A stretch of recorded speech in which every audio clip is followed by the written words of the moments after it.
Good evening, everyone, and thank you for joining us tonight. Well, Governor Scott just wrapping up a visit to Northwest Florida tonight.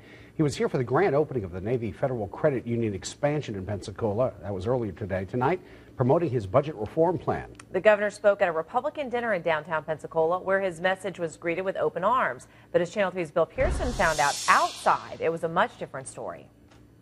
Governor Rick Scott's visit to Northwest Florida wrapped up here at the New World Landing Friday night after a dinner with Escambia County Republicans. It was a time for the governor to share his vision for the state of Florida, a vision that's been hotly debated throughout the day on Friday.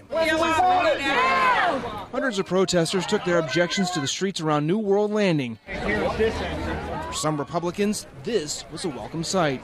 This is the largest crowd I think I've seen at one of these things, so obviously the man's creating an interest, which is good.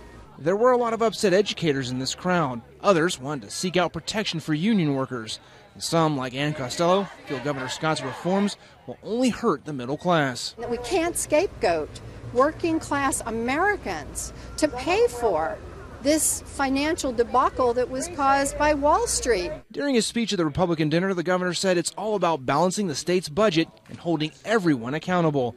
But the protesters feel the governor's changes will go too far and negatively impact too many Floridians. To do away with every good thing ordinary people have, like public education, the right to a decent health care program, all of the services that were put in place by Franklin Delano Roosevelt.